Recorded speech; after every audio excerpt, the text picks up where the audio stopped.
ಸ್ನೇಹಿತರೆ, ಇವತ್ತು ನಾನು ಒಂದು ಗಂಭೀರವಾದ ವಿಚಾರವನ್ನ ಪ್ರಸ್ತುತಪಡಿಸ್ತಾ ಇದ್ದೀನಿ. ನನ್ನ ಹೆಸರು ಡಾಕ್ಟರ್ ರಾಘವೇಂದ್ರ ಅಂತ, ಮಾನವ ಹಕ್ಕುಗಳ ಸಂರಕ್ಷಣೆ ಹಾಗೂ ಭ್ರಷ್ಟಾಚಾರ ನಿರ್ಮೂಲನಾ ಸಂಸ್ಥೆಯ ರಾಜ್ಯಾಧ್ಯಕ್ಷನ ಕೆಲಸ ಮಾಡ್ತೀನಿ. ಇಲ್ಲಿ ರೀಸೆಂಟ್ ಆಗಿ ಇದ್ದಂತಹ ಪೊಲೀಸ್ ಕಮಿಷನರ್ ದಯಾನಂದ್ ಅವರು ಸಸ್ಪೆಂಡ್ ಆದರು. ಯಾಕೆ? ಒಂದು ಭದ್ರತಾ ವೈಫಲ್ಯದಿಂದ. ಸೊ ಇದೇ ಒಂದು ಭದ್ರತಾ ವೈಫಲ್ಯವನ್ನ ಇತ್ತೀಚೆಗೆ ಪ್ರಧಾನಮಂತ್ರಿಯವರು ನಮ್ಮ ಕರ್ನಾಟಕಕ್ಕೆ ವಿಸಿಟ್ ಮಾಡಿದ್ದಾಗ ಪ್ರೋಟೋಕಾಲ್ ಇತ್ತು. ಆ ಪ್ರೋಟೋಕಾಲ್ ಸಂದರ್ಭದಲ್ಲಿ ಈಗಿನ ಪೊಲೀಸ್ ಕಮಿಷನರ್ ಸೀಮಂತ್ ಕುಮಾರ್ ಸಿಂಗ್ ಅವರು ಹುಟ್ಟುಹಬ್ಬವನ್ನ ಆಚರಿಸಿಕೊಂಡ್ರು.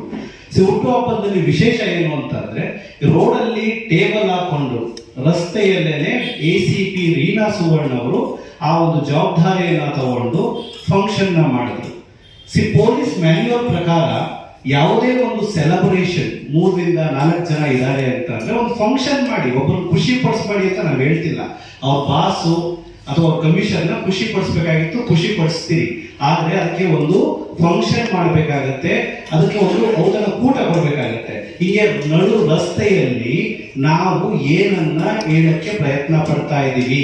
ಇದರಲ್ಲಿ ರೌಡಿಗಳು ಏನ್ ಕಲಿತಾರೆ, ಇರುವಂತಹ ಪೊಲೀಸ್ ಡಿಪಾರ್ಟ್ಮೆಂಟ್ ಇರುವಂತಹವ್ರು ಏನ್ ಕಲಿತಾರೆ.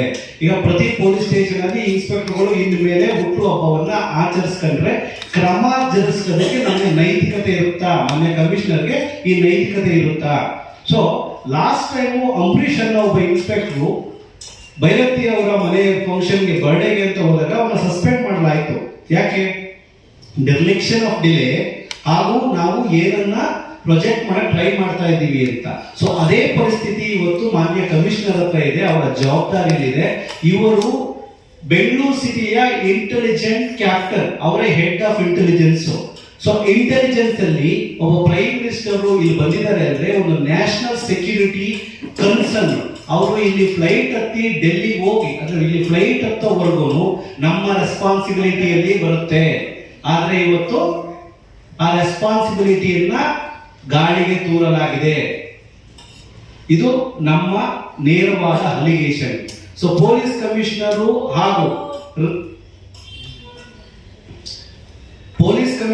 ಹಾಗೂ ACP ರೀನಾ ಸುವರ್ಣ ಅವರು ಮಾಡಿರುವಂತಹ ಕೆಲಸ ಅಪರಾಧ.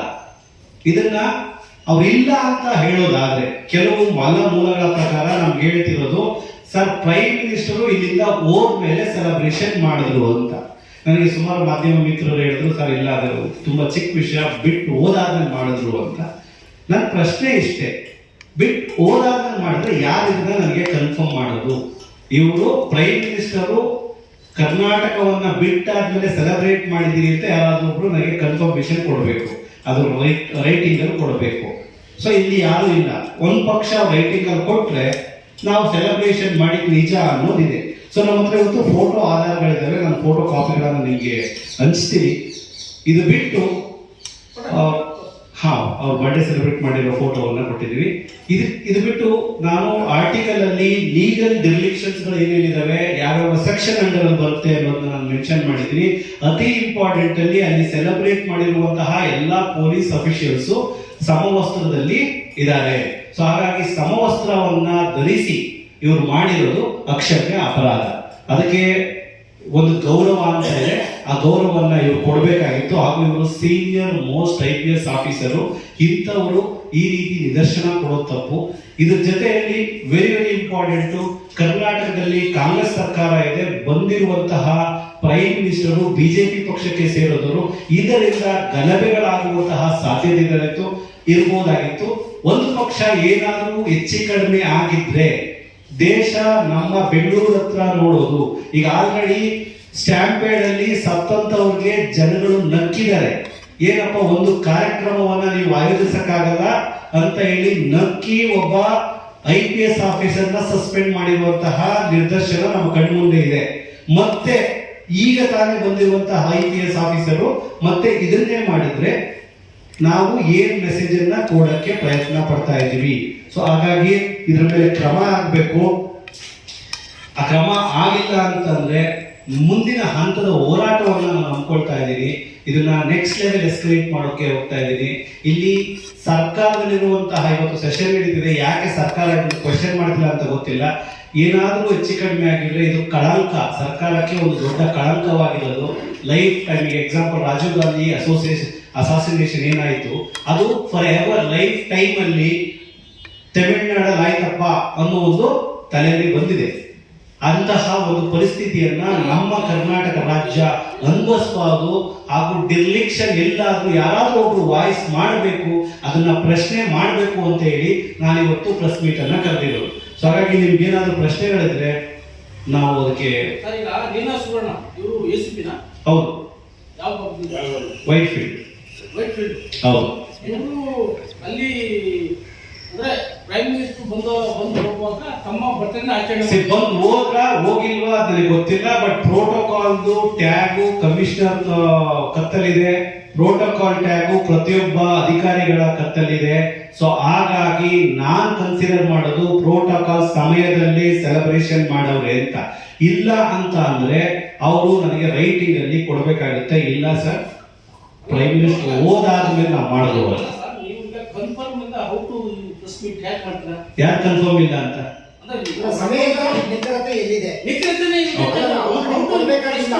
ನೀವು ಸಾರ್ವಜನಿಕರು ಮಾಹಿತಿ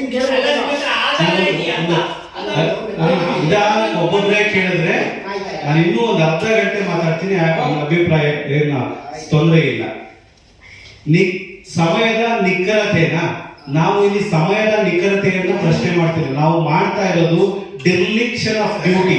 ನೀವು ಸಮವಸ್ತ್ರ ಧರಿಸಿಕೊಂಡು ಬೀದಿಯಲ್ಲಿ ನಿಂತು ಟೇಬಲ್ ಹಾಕಿ ಕೇಕ್ ಕಟ್ ಮಾಡಿರೋದು, ಫ್ಲವರ್ ಬೊಕೆಗಳನ್ನ ರಿಸೀವ್ ಮಾಡ್ಕೊಂಡಿರೋದ್ರ ಬಗ್ಗೆ ಅಷ್ಟೇ ನಮಗೆ ಪ್ರಶ್ನೆ. ಅದು ಪ್ರೀ ಆರ್ ಪೋಸ್ಟ್ ಮ್ಯಾಟರ್ ಆಗಲ್ಲ. ಅದು ಪೋಸ್ಟ್ ಇಲ್ಲ, ಒಂದು ನಿಮಿಷ, ಪೋಸ್ಟ್ ಆಗಿದ್ರು ಸಮಸ್ಯೆನೆ, ಪ್ರೀ ಆಗಿದ್ರು ಸಮಸ್ಯೆನೆ. ಆದ್ರೆ ನೀವು ಇವಾಗ ಉಲ್ಲೇಖ ಮಾಡಿದ್ದೀರಿ ಅಂದ್ರೆ ಪ್ರೈಮ್ ಮಿನಿಸ್ಟರ್ ಬಂದಂತ ಸಮಯದಲ್ಲಿ ಸುರಕ್ಷತೆಗೆ ಆದ್ಯತೆ ಕೊಡಬೇಕು ಪೊಲೀಸ್ ಅಧಿಕಾರಿ. ಆದ್ರೆ ಆ ಸಮಯದಲ್ಲಿ ಅವ್ರು ಇದು ಮಾಡ್ಕೊಂಡಿದ್ದಾರೆ. ಪ್ಲೀಸ್ ಕನ್ಫರ್ಮ್ ಮಾಡಿ ಅಂತ ಪ್ಲೀಸ್ ಯೂನಿಫಾರ್ಮ್ ಹಾಕಿದ್ದು ಅಥವಾ ಸಮವಸ್ತ್ರ ಇಲ್ಲ, ಅದನ್ನ ಫೋಟೋಸ್ ನಾನೇ ಕೊಡ್ತೀನಿ. ಇದು ಯಾಕೆ ಆ ಪಾಯಿಂಟ್ ಯಾಕೆ ಹೇಳಿದೆ ಅಂದ್ರೆ, ಕೆಲವು ಬಂಡವಾಳಗಳನ್ನ ಕೇಳ್ಪಟ್ಟೆ ಕಳೆದ 3 ದಿನದಿಂದ. ಇಲ್ಲ ಅದು ಪೋಸ್ಟ್ ಆಯ್ತು ಫ್ರೀ ಆಯ್ತು ಅಂತ ನಾನು ಕೇಳ್ತಿದ್ದು. ಪೋಸ್ಟ್ ಆಗ್ಲಿ ಫ್ರೀ ಆಗ್ಲಿ ಆಯ್ತು, ಕನ್ಫರ್ಮೇಶನ್ ಕೊಟ್ರೆ ಇಟ್ ಇಸ್ ವೆರಿ ಕ್ಲಿಯರ್ ಮಾಡಿದ್ದೀರಿ ಅಂತ. ಸೊ ಮಾಡಿದ್ದೀರಿ ಅನ್ನೋದು ನಮಗೆ ಎವಿಡೆಂಟ್ ಗೊತ್ತಿದೆ, ನಮ್ಮ ಹತ್ರ ಎವಿಡೆನ್ಸ್ ಇದೆ. DG, IG, special protection guard, SPG ಕೊಟ್ಟಿದ್ದೀನಿ, ಪ್ರೈಮ್ ಮಿನಿಸ್ಟರ್ಗೆ ಕಂಪ್ಲೇಂಟ್ ಹಾಕಿದ್ದೀನಿ. ಸೊ ಪ್ರತಿಯೊಬ್ಬರಿಗೂ ನಾವು ಹೋಮ್ ಮಿನಿಸ್ಟರ್ಗೆ ಹಾಕಿದೀವಿ, ಸೆಂಟ್ರಲ್ ಹೋಮ್ ಮಿನಿಸ್ಟರ್ ಹಾಕಿದೀವಿ, ಪ್ರೋಟೋಕಾಲ್ಗೆ ಹಾಕಿದೀವಿ. ಸೊ ಹಾಗಾಗಿ ವಿತೌಟ್ ಎವಿಡೆನ್ಸ್ ನಾನು ಇಷ್ಟು ಕಂಪ್ಲೇಂಟ್ ಬರೀತಿರ್ಲಿಲ್ಲ. ಫೋಟೋ ಆಯ್ತು, ಆ ಫೋಟೋನ ಈಗ ಅಷ್ಟು ಸಮಯದಲ್ಲಿ ತಗೊಂಡಿದ್ದಾರೆ ಅಂತ ನಿಮ್ಗೆ ಹೇಳಿದಾರ, ಸರ್ಕಾರ ಕಂಪ್ಲೇಂಟ್ ಕೊಟ್ಟಿದ್ದಾರೆ. ಒಂದು ಲಿಖಿತ ಸರ್, ಎಷ್ಟು ಸಮಯ ಅನ್ನೋದು ಬೇಕಾಗಲ್ಲ. ಸಮಯನೂ ಬೇಡ. ನೀವು ಮಾನವ ಹಕ್ಕುಗಳ ಹೋರಾಟಗಾರರು. ಒಂದು ಉಲ್ಲಂಘನೆ ಆದಾಗ ನೀವು ಲಿಖಿತ ರೂಪದಲ್ಲಿ ಒಂದು ದೂರು ಕೊಡಬೇಕಾಗಿದ್ದು ನಿಮ್ಮ ಮೊದಲನೇ ಕರ್ತವ್ಯ. ಕೊಟ್ಟಿದ್ದೀವಿ. ಅದಕ್ಕೇನು ಯಾವುದು ಆನ್ಲೈನ್ ಮಾತಾಡೋದು ಸಂತೋಷ. ಆಧಾರ ಹೇಳಿದ್ದು ಫೋಟೋ ಇದೆಯಾ? ಫೋಟೋ ಇದೆ, ಆಧಾರ ಇದೆ, ಈಗ ಕೊಡ್ತೀವಿ. ಇನ್ 10 ಮಿನಿಟ್ಸ್ ಯಾರು ನಂಬರ್ ಕೊಟ್ಟಿದ್ರು ಅವ್ರಿಗೆ ಅದ್ರೊಳಗೆ 10 ಮಿನಿಟ್ಸ್ ಒಳಗೆ ಕಳಿಸ್ಕೊಡಿ.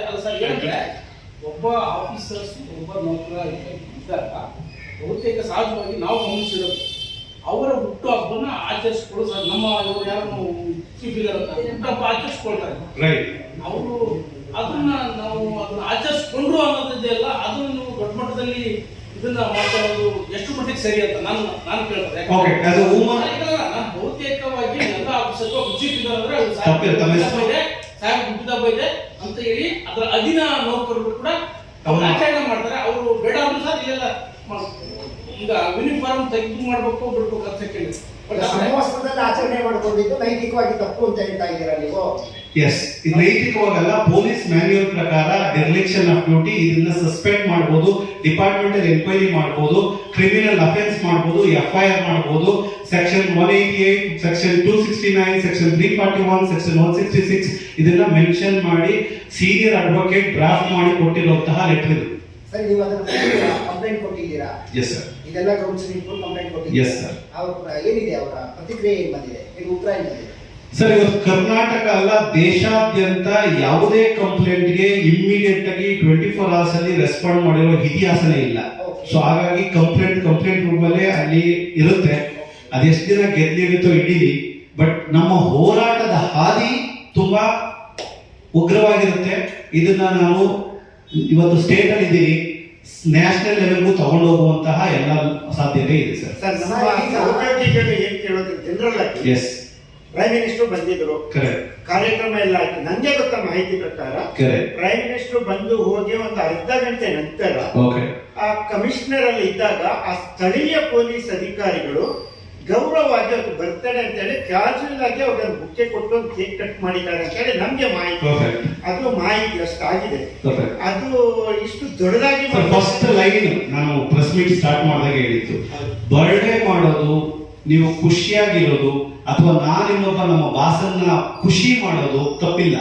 ಆದ್ರೆ ಅದಕ್ಕೆ ಒಂದು ದಾರಿ ಇದೆ. ಸೆಕ್ಷನ್ 144 ಎಲ್ಲ ಅಪ್ಲೈ ಆಗುತ್ತೆ ಸರ್. ಮೋರ್ ದೆನ್ 4 people, ಹೌದಾ ಸರ್? ಸೊ ಈ ಮೋರ್ ದೆನ್ 4 people ನೀವೇನ್ ಮಾಡ್ಬೇಕು, ಒಂದು ಔತಣ ಕೂಟವನ್ನ ಆಯೋಜಿಸಬೇಕು. ಸರ್ ಬನ್ನಿ ಸರ್, ಇವತ್ತು ನಿಮ್ ಬರ್ಡೇ ಇದೆ, ನಾನ್ ನಿಮ್ ಅಭಿಮಾನಿ, ನಾನ್ ನಿಮ್ ಸಬಾರ್ಡಿನೇಟ್, ನಾನು ಕೇಕ್ ಕಟ್ ಮಾಡ್ತೀನಿ ಅಂತ. ಇವತ್ತು ಯಾರೋ ಒಂದು ರೋಡಲ್ಲಿ ಮಾಡಿದ್ದಾರೆ, ನಾಳೆ ಇದೇ ಒಂದು ಲೀನಿಯನ್ಸ್ ತಗೊಂಡು ವಿಧಾನಸೌಧ ಮಧ್ಯೆ ಟೆಂಟ್ ಹಾಕಲ್ಲ ಅಂತ ಏನ್ ಗ್ಯಾರಂಟಿ? ಎಸ್ ನಾರಾಯಣ ಅವರು, ಒಂದು ನಿಮಿಷ ಸರ್. ನಾವು ಈ ಪ್ರಶ್ನೆ ಅಲ್ಲ, Yes. ಒಂದು ಇಲಾಖೆಯ ಮುಖ್ಯಸ್ಥ ಬಂದಾಗ ಎಸ್ ಸ್ಥಳೀಯವಾಗಿ ಎಸ್ ಅದೊಂದು ಇದು ಒಂದು ಹ್ಯುಮ್ಯಾನಿಟಿ ಆಗಿರ್ಬೋದು, ಒಂದು ಗೌರವ ಇರ್ಬೋದು. ಪರ್ಫೆಕ್ಟ್, ನೀವ್ ಹೇಳೋದು ಬರ್ತಡೇ ಮಾಡ್ಬೇಕು, ಪಾರ್ಟಿ ಮಾಡ್ಬೇಕು, ಅದು ಬೇರೆ ವಿಚಾರ. ಎಸ್ ಆ ವಿಭಾಗಕ್ಕೆ ಬಂದಿದ್ದಾರೆ, ಆ ವಿಭಾಗದವರು ಗೌರವ ಸೂಚಿಸಿದ್ದಾರೆ ಸರ್, ಹೊರತು ದೊಡ್ಡ ಫಂಕ್ಷನ್ ಮಾಡಿಲ್ಲ. ಅತ್ಯುತ್ತಮ ಡಿಸಿಪ್ಲಿನ್ ಇಲಾಖೆ ನಮ್ಮ ಕರ್ನಾಟಕದಲ್ಲಿ ಇರೋದು ಪೊಲೀಸ್ ಇಲಾಖೆ. ಡಿಸಿಪ್ಲಿನ್ ಅಂದ್ರೆ ನೆಕ್ಸ್ಟ್ ಪೊಲೀಸ್. ಬರೀ ಶೂಸ್ ನ ಸರಿ ಪಾಲಿಶ್ ಮಾಡ್ಕೊಂಡ್ ಬಂದಿಲ್ಲ ಅಂದ್ರೆ ಶೋಕಾಸ್ ನೋಟಿಸ್ ಕೊಡ್ಬೋದು, ಮೆಮೊ ಕೊಡ್ಬೋದು, ಸಸ್ಪೆಂಡ್ ಮಾಡಬಹುದು. ಸರ್, ಬೇರೆಯವ್ರಿಗೆ ಮಾಡಿದ್ರೆ ನಿಮ್ಮ ಯಾರೊಬ್ಬ ಮಾತಾಡ್ಬೋದು, ಬೇರೆಯವ್ರಿಗೆ ಸ್ವತಃ ತಮ್ಮ ಬಾಸ್ ಬಂದಾಗ ಕರ್ಟಸಿಗೆ ಅವ್ರು ಬುದ್ಧಿ ಆ ಪಾಯಿಂಟ್ ಬರ್ತಾ ಇದ್ದೀನಿ ಸರ್. ಸೊ ಈ ಒಂದು ಚಿಕ್ಕ ವಿಷಯಕ್ಕೆ ಸಸ್ಪೆನ್ಷನ್ ಆಗುತ್ತೆ. ಇಲ್ಲಿ ನಾವು ಹೇಳ್ಕೊಡ್ತಾ ಇರೋದು ನಿದರ್ಶನ. You are setting an example ಅಂತ ಕರೀತಾರೆ. ನಾನು ಒಂದು ಉದಾಹರಣೆಯನ್ನ ಕೊಡ್ತಾ ಇದ್ದೀನಿ ಸಮಾಜಕ್ಕೆ. ಸರ್ ಮೊನ್ನೆ ಒಂದು ಲಾಂಗ್ ತಗೊಂಡು ಒಬ್ಬ ರೌಡಿ ಕಟ್ ಮಾಡಿದ ಕೇಕ್ ನ, ಆಯ್ತಾ, ಇಮಿಡಿಯೇಟ್ ಆಗಿ ಅರೆಸ್ಟ್ ಮಾಡಿ FIR ಮಾಡೋದು ಏನ್ ಗೊತ್ತಾಗಿತ್ತಲ್ಲ, ಬಿಡ್ರಿ ಅದೆಲ್ಲ ಪಾಪ ಅವ್ರಿಗೆ ಗೊತ್ತಾಗಲ್ಲ, ಅನ್ಎಜುಕೇಟೆಡ್ ಇರ್ಬೋದು ಅಂತ ಅನ್ಬೋದಾಗಿತ್ತು. ಕ್ಷಮೆಗೆ ಸರ್ವೂ ಕ್ಷಮೆ, ಆದರೆ ಕಾನೂನೇ. ಅವತ್ತು ಪ್ರಧಾನಿಗಳು ಬಂದಾಗ ನಿಷೇಧಾಜ್ಞೆ ತರಲು ಜಾರಿಯಲ್ಲಿ ಇರುತ್ತೆ. ಕರೆಕ್ಟ್, 4ಕ್ಕಿಂತ ಹೆಚ್ಚು ಜನ ಸೇರಿದರೆ Correct. ಅದು ಅಪರಾಧ, Correct. ಕ್ರಮ ಪುಟ ಹಂಚ್ಕೊಳ್ಳುತ್ತೆ. Correct. ನೀವು ಹೇಳ್ತಾರೋ ಕರೆಕ್ಟ್ ಅದು, Correct. ಕ್ರಮ ಪುಟ ಹಂಚ್ಕೊಳ್ಳುತ್ತೆ. Correct. ನೀವು ಒಂದು ಸರಿ ರೈಟಿಂಗ್ ಅಲ್ಲಿ ಕನ್ಫರ್ಮೇಶನ್ ತಗೊಳ್ಳಿ, ಎಷ್ಟೊತ್ತು ಮಾಡೋದು, ಏನ್ ಮಾಡೋದು, ಅವಾಗ ಇನ್ನೂ ಅದು ಜಾರಿನಲ್ಲಿ ಇತ್ತ, ಅಲ್ಲ ನೀವು ಹೆಚ್ಚಿನ ಬಲ ಕರೆಕ್ಟ್, ಅಗ್ರಿ. ತುಂಬಾ ಕರೆಕ್ಟ್ ಆಗಿದೆ. Yes, sir. ಒಂದು ವೇಳೆ ಅಡ್ಮಿನಿಸ್ಟ್ರೇಷನ್, ಪೊಲೀಸ್ ಅಡ್ಮಿನಿಸ್ಟ್ರೇಷನ್ ಆಗಲಿ ಅಥವಾ ಸಿವಿಲ್ ಅಡ್ಮಿನಿಸ್ಟ್ರೇಷನ್ ಆಗಲಿ ಮಾಡದೇ ಇದ್ದಾಗ ಬಹುಶಃ ನೀವು ವಕೀಲರು ಅಂತ ಕಾಣಿಸುತ್ತೆ. Correct. PL ಹಾಕೋ ಅವಕಾಶ ಅಂತ ನಿಮಗಿದೆ, ಹೌದು. ಖಾಸಗಿದು ಕೂಡ ಅವಕಾಶ ಇದೆ, ಹೌದು, ಗವರ್ನಮೆಂಟ್ ಕೂಡ ಅವಕಾಶ ಇದೆ. ಹೌದು. ಅದಕ್ಕೆ ಮಾಡಿ ಸರ್ ಆಕ್ಚುಲಿ ಎಲ್ಲರೂ ಮೀರಿದಾಗ ಪ್ರತಿಭಟನೆ. ವೆರಿ ಆನೆಸ್ಟ್ಲಿ ಹೇಳೋದಾದ್ರೆ ಸೆಂಟ್ರಲ್ ಗವರ್ಮೆಂಟ್ ಅಲ್ಲಿ ಇದು ಒಂದು ದಿನದ ಕೆಲಸ. ಈ ಲೆಟರ್ ಸೆಂಟ್ರಲ್ ಗವರ್ಮೆಂಟ್ ಅವರು ನೋಡಿದ್ರೆ ಒಂದು ದಿನದ ಕೆಲಸ, ಆಕ್ಷನ್ ತಗೊಳ್ಳೋದು. ಯಾಕಂದ್ರೆ SPG ಇರೋದೇ ಅದಕ್ಕೋಸ್ಕರ. ಲ್ಯಾಬ್ಸ್ ಆಫ್ ಸೆಕ್ಯೂರಿಟಿ ನೀವು ಡೆರಿಲಿಕ್ಷನ್ ಮಾಡೋಂಗಿಲ್ಲ, ಅಸಡ್ಡೆ ತೋರಂಗಿಲ್ಲ, ಅಥವಾ ಹೋಗ್ಬಿಟ್ರು ಪರವಾಗಿಲ್ಲ ಬಿಡು ಅನ್ನೋಂಗಿಲ್ಲ. IPS ಮಾಡ್ಕೊಂಡಿರೋರಿಗೆ ಕನಿಷ್ಠ ಜ್ಞಾನ ಇದೆ. ಇದು ನೀವು ಎಷ್ಟು ಸರ್ ಹೇಳಿದ್ರಿ, ಪ್ರೀತಿಯಿಂದ ಬಂದಿರ್ತಾರೆ. ಅದಕ್ಕೆ ಏನಂತಾರೆ ಅಂದ್ರೆ ಆಬ್ಲಿಗೇಷನ್. ನಾನು ಸರ್ ಅವ್ರ ಸೌಜನ್ಯಕ್ಕೆ ಸರ್ ಅವ್ರು ತಂದವ್ರು ಕೇಕ್ ತಂದವ್ರು ಹೆಂಗಪ್ಪ ವಾಪಸ್ ತಗೊಂಡು ಹೋಗು ಅಂತೀವಿ ಅನ್ನಕ್ಕಾಗಲ್ಲ. ಆದ್ರೆ ಒಬ್ಬ IPS ಆಫೀಸರು ಅದನ್ನ ಹೇಳಿ ನಡಿ ನಿಮ್ಮ ಆಫೀಸಿಗೆ ಹೋಗೋಣ, ಕಟ್ ಮಾಡೋಣ ಅನ್ಬೇಕು. ಇದನ್ನ ನಾವು ಎಕ್ಸ್ಪೆಕ್ಟ್ ಮಾಡ್ತೀವಿ. ನೀವು ಬರ್ಡೇ ಮಾಡ್ಕೋಬೇಡಿ ಅಂತಿಲ್ಲ. ಅದೇ ಯೂನಿಫಾರ್ಮ್ ಅಲ್ಲಿ ಒಂದು ಕ್ಲೋಸ್ ರೂಮ್ ಅಲ್ಲಿ ಮಾಡಿದ್ರು ಅದು ಅಪರಾಧನೇ. ಬಟ್ ಸರ್ಟನ್ ಟೈಮ್ಗೆ ಪರವಾಗಿಲ್ಲ ಅನ್ಸೋದು. ಬಟ್ ಇವತ್ತು ಇದು ಹೇಗಿದೆ ಅಂತ ಅಂದ್ರೆ ನೀವು ಯಾರು ಹೆಂಗನ ಮಾಡ್ಕೊಂಡು ಪೊಲೀಸ್ನವರು ಅನ್ನೋಕ್ಕಾಗುತ್ತೆ. ಬಿಕಾಸ್ ಇಲಾಖೆ ತುಂಬಾ ಭದ್ರತಾ ಒಂದು ವ್ಯವಸ್ಥೆ ಇರೋದ್ರಿಂದ ಒಂದು ಎಕ್ಸಾಂಪಲ್ ಸೆಟ್ ಮಾಡಬೇಕು. ಕಮಿಷನರ್ ಬಂದವರು ಪ್ರತಿ ಪೊಲೀಸ್ ಸ್ಟೇಷನ್ ಅಲ್ಲಿ ನೀವು ಹೆಂಗ ನಂಗೆ ಇರಂಗಿಲ್ಲ, ನಾನು ಬಂದಿದ್ದೀನಿ, ಎಲ್ಲವನ್ನ ಚೆಕ್ ಮಾಡ್ಬಿಡಿಸಿ. ಇದೊಂದು ಚಿಕ್ಕ ವಿಚಾರ. ಆದ್ರೆ ಸ್ಟೇಷನ್ಗಳಲ್ಲಿ ಕುಡಿಯುವ ನೀರಿನ ವ್ಯವಸ್ಥೆ, CCTV ಕ್ಯಾಮ್ರಾ, ಸೊ ಇಂಥದ್ನೆಲ್ಲನೂ ಅವ್ರು ನೆಗ್ಲೆಕ್ಟ್ ಮಾಡ್ತಾ ಹೋಗ್ತಾರೆ. ಸ್ಲೋಲಿ ಸಿಸ್ಟಮ್ ಹಾಳಾಗುತ್ತೆ ಅನ್ನೋ ಒಂದೇ ಒಂದು ಇದರಲ್ಲಿ ನೋಡಿ ಸರ್, ವೈಯಕ್ತಿಕವಾಗಿ ಯಾವ ಇಂಟ್ರೆಸ್ಟ್ ಇಲ್ಲ ನನಗೆ. ಮತ್ತೆ ಶ್ರೀಮಂತ್ ಕುಮಾರ್ ಸಿಂಗ್ ಅವರಿಗೆ ಪರ್ಸನಲ್ ಅಜೆಂಡಾ ಏನೂ ಇಲ್ಲ. ಹಾಗೆ ಮೊನ್ನೆ ಸದನದಲ್ಲಿ ಒಬ್ಬ ಮನುಷ್ಯ ಹೇಳ್ತಾ ಇದ್ರು, ಯಾರು ಯತ್ನಾಳ್ ಅದೇ ನನಗೆ RT ಆಕ್ಟಿವಿಸ್ಟ್ಗಳೆಲ್ಲ ದೊಡ್ಡ ದೊಡ್ಡ ಮನೆ ಕಟ್ಟವ್ರೆ, ಬಿಲ್ಡಿಂಗ್ ಕಟ್ಟಿದ್ದಾರೆ ಅಂತ ಇಂಟ್ರೆಸ್ಟ್ ಇದ್ದು ದುಡ್ಡು ಮಾಡುವಂತಹ ಪ್ರಕರಣಗಳಲ್ಲ ಇವು ಸಾರ್ವಜನಿಕ ಪ್ರಕರಣಗಳು, ಸಮುದಾಯಗಳ ಪ್ರಕರಣಗಳು, ಕಮ್ಯುನಿಟಿ ಡೆವಲಪ್ಮೆಂಟ್ ಆಗುವಂತಹ ಪ್ರಕರಣಗಳು. ಇಂಥ ಪ್ರಕರಣಗಳಿಗೆ ನಾವಿವತ್ತು ಸಪೋರ್ಟ್ ಮಾಡಿಲ್ಲ ಅಂತಂದ್ರೆ, ಇಂಥ ಪ್ರಕರಣಗಳನ್ನ ಸಾಮಾಜಿಕ ಜವಾಬ್ದಾರಿಯಿಂದ ಜನರಿಗೆ ತಲುಪಿಸುವಂತ ಪ್ರಯತ್ನ ಅಥವಾ ಸರ್ಕಾರಕ್ಕೆ ತಲುಪಿಸುವಂತಹ ಪ್ರಯತ್ನ ಮಾಡಿಲ್ಲ ಅಂತ ಆದ್ರೆ ಮುಂದೊಂದು ದಿನ ನಾವು ಹೇಳ್ತಾ ಇರ್ತೀವಿ ಭ್ರಷ್ಟಾಚಾರ, ನನ್ನ ಮಗನಿಗೂ ಭ್ರಷ್ಟಾಚಾರ, ನನ್ನ ಮೊಮ್ಮಗನಿಗೂ ಭ್ರಷ್ಟಾಚಾರ ಅಂತ. ಬಟ್ ಸಾಲ್ವ್ ಮಾಡೋದು ಯಾರು? ನೀವೆಲ್ಲ ಹೇಳ್ತಾರೆ. ಅವರು ಸಮವಸ್ತ್ರದಲ್ಲಿ ಹುಟ್ಟುಹಬ್ಬವನ್ನ ಆಚರಣೆ ಮಾಡಿಕೊಂಡಂತ ಸಮಯ ಮತ್ತು ಸಂದರ್ಭ ಎರಡು ತುಂಬಾ ತಪ್ಪು. ಎಸ್ ಸರ್, ಒಬ್ಬ ಜವಾಬ್ದಾರಿಯುತವಾದಂತ IPS ಆಫೀಸರ್ಗೆ ಆ ಕನಿಷ್ಠ ಜ್ಞಾನ ಇದೆ. ಎಸ್ ಸರ್, ಇದೇ ಪಾಯಿಂಟ್ ಅನ್ನ ನಾನು ಮಂಡನೆ ಮಾಡಕ್ಕೆ ಪ್ರಯತ್ನ ಪಡ್ತೀನಿ. Yes sir. ಅಲ್ಲ, ಈಗ ಮೇಲ್ ಆಫೀಸರ್ಸ್ ಈಗ ಎಷ್ಟು ಅವರು ಹೇಳಿದ್ರು, ಅದು ನಮ್ಗೆ ಗೊತ್ತಿಲ್ಲ, ಅವ್ರ ಮಾಹಿತಿ ಹೇಳಿದ್ರು. ಮತ್ತೊಬ್ಬ ಮುಗಿಯಪಡಿಸಿದ್ರು, ಏನ್ ಹೇಳಿದ್ರು, ಅವ್ರ ಬರ್ತ್ಡೇ ಅಂತೇಳಿ ಮೇಲಾಧಿಕಾರಿಗಳಿಗೆ ಗೊತ್ತಾದಾಗ ಅವ್ರು ಆ ಟೈಮಲ್ಲಿ ಬೊಕ್ಕೆ ಕೊಟ್ಟು ಏನೋ ಸೌಜನ್ಯಕ್ಕೋಸ್ಕರ ಆ ಟೈಮಲ್ಲಿ ಇದು ಮಾಡಿದ್ದಾರೆ ಅನ್ನುವಂಥದ್ದು ಅವ್ರು ಮಾಹಿತಿ ಹೇಳಿದ್ರು, ನಮ್ಗೆ ಗೊತ್ತಿಲ್ಲ. ಈ ಪಾಯಿಂಟ್ ನನಗೆ ಗೊತ್ತಿತ್ತು, ಎಲ್ಲರೂ ಹೇಳಿದ್ದಾರೆ ನನಗೆ. ನಾನು ಪ್ರೆಸ್ ಮೀಟ್ ಕರೆಯೋದಕ್ಕಿಂತ ಮುಂಚೆಗೆ 2 ದಿನದಿಂದ ಕಂಪ್ಲೇಂಟ್ಸ್ ಇದೆಲ್ಲ ಹೋದಾಗ ಸುಮಾರು ಜನ ಫೋನ್ ಮಾಡಿ ಕೇಳಿದ್ದಾರೆ, ಬಿಡಿ ಸರ್ ಅದು ಬರೀ ಮಾಡ್ಕೊಂಡ್ ಬಂದಿರೋದು ಆ ಟೈಮಲ್ಲಿ ಓದಾದ್ಮೇಲೆ ಮಾಡಿತ್ತು ಅಂತ. ಓದಾದ್ಮೇಲೆ ಮಾಡಿದ್ರು, ಮಗ ನನ್ನ ಮುಂದೆ ಸಿಗರೇಟ್ಸ್ ಇದ್ದ ಅಂತಂದ್ರೆ ನಾನು ಅದನ್ನ ಖಂಡಿಸ್ಬೇಕು. ಅದು ನೈತಿಕತೆ ಅಪ್ಪೊಂದು. ನಾವು ಸೆಟಲ್ ಮಾಡ್ಕೊಳ್ಬೇಕು, ಒಂದು ಸಂಪ್ರದಾಯವನ್ನ ಸೆಟಪ್ ಮಾಡ್ಕೊಳ್ಬೇಕಾಗಿದ್ದು ಒಬ್ಬನ ಅದೇ ಜವಾಬ್ದಾರಿಯುತ ಅಧಿಕಾರಿ ಕರ್ತವ್ಯ. ಒಂದು ದೊಡ್ಡ IPS ಅಧಿಕಾರಿಯ ವಿರುದ್ಧ ಪ್ರೆಸ್ ಮೀಟ್ ಮಾಡಬೇಕು ಅಂದ್ರೆ ಅದರದ್ದೇ ಆದ ವಿಚಾರಗಳಿರ್ತವೆ. ಸೊ ಹಾಗಾಗಿ ಯಾವುದನ್ನು ನಿರ್ಲಕ್ಷ್ಯ ನಾನು ಮಾಡ್ಕೊಂಡು ಬಂದಿಲ್ಲ.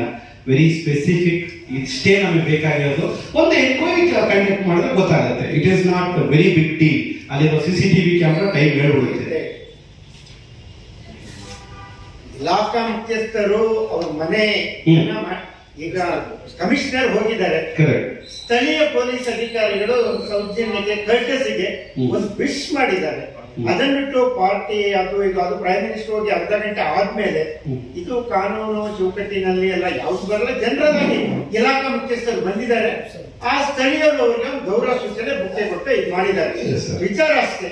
ನೀವ್ ಹೇಳ್ತಾ ಇದ್ದೀರಾ ರಸ್ತೆಯಲ್ಲಿ ಮಾಡಿರೋದು ತಪ್ಪು. ಸರ್, ರಸ್ತೆಯಲ್ಲಿ ಮಾಡಿರೋದು, ಸಮವಸ್ತ್ರದಲ್ಲಿ ಮಾಡಿರೋದು, ಹಾಗೂ ಅಲ್ಲಿರುವಂತಹ ಕೆಳ ಹಂತದ ಅಧಿಕಾರಿಗಳ ಜೊತೆಯಲ್ಲಿ ನೀವು ಮಾಡಿದಾಗ ಅವರು ಇನ್ನು ದೊಡ್ಡ ಮಟ್ಟಕ್ಕೆ ಮಾಡ್ತಾರೆ. ನಾಳೆ ನಮ್ಮ ಕಮಿಷನ್ ಮಾಡಿಲ್ವ, ನಾನು ನಮ್ಮ ಕಮಿಷನರ್ ಕೇಳಿದ್ರೆ ಅದನ್ನೇ ಅಟ್ಯಾಚ್ ಮಾಡಿ ಮೇಲ್ ಮಾಡ್ತೀನಿ, ಸರ್ ಡ್ಯೂ ಟು ದಿಸ್ ನಿಮ್ಮ ಮೆಮೊಗೆ ರಿಪ್ಲೈ ಕೊಡ್ತೀನಿ ನೋಡಿ ಸರ್ ಅಂತ. ಸೊ ಹಾಗಾಗಿ ದಿಸ್ ಇಸ್ ಅ ತುಂಬಾ ಚಿಕ್ಕ ವಿಷಯ ಅಲ್ಲ, ತುಂಬಾ ಸೀರಿಯಸ್ ಸಬ್ಜೆಕ್ಟ್. ಹೋರಾಟಗಳನ್ನ ನೀವು ಕಳೆದ 10 ವರ್ಷದಲ್ಲಿ ನೋಡಿದ್ರೆ ಯಾವ ಹೋರಾಟವನ್ನ ಫೇಲ್ ಆಗಕ್ ಬಿಟ್ಟಿಲ್ಲ. ಅಟ್ಲೀಸ್ಟ್ ಈಗೂ ಅದರ ಮೇಲೆ ಕೇಸ್ ಹಾಕೊಂಡು ಓಡಾಡ್ತೀವಿ ನಾವು ಸ್ವಂತ ಖರ್ಚಿಂದ. ಸೊ ಹಾಗಾಗಿ ಯತ್ನಾಳ್ ಅವರು ಉಲ್ಲೇಖ ಮಾಡಿದೆ, ಅವರು ಬೇಡ ಯಾವ್ದು ಟಾಪಿಕ್ ಡೈವರ್ಟ್ ಆಗುತ್ತೆ. ಸೊ ಹಾಗಾಗಿ ಈ ಒಂದು ವಿಚಾರವನ್ನು ನಾವು ಲಾಜಿಕಲ್ ಇಡಿ ತಗೊಂಡು ಹೋಗ್ತೀವಿ. ನಿಮ್ಮ ಹೋರಾಟ ಬಹಳಷ್ಟು ನಾವು ನೋಡಿದ್ದೇವೆ. Yes sir. ಅಂಕಿಅಂಶಗಳಿರುತ್ತೆ, ನಿಯಮ ಇರುತ್ತೆ, ಒಂದು ಯಾವುದೇ ಕ್ವಶನ್ ಮಾಡುವಾಗಿಲ್ಲ, ಸಮಾಜದ ಹಿತದೃಷ್ಟಿಯಿಂದ ಮಾಡ್ತಾ ಇದ್ದೀರಾ. Yes sir. ಸರಿ, ಗುಂಪು ಕಟ್ಕೊಂಡು ಬರ್ಬೋದು ನಾವು ಯಾರ ಬಗ್ಗೆ ಗೊತ್ತಿತ್ತು ಅಲ್ವಾ?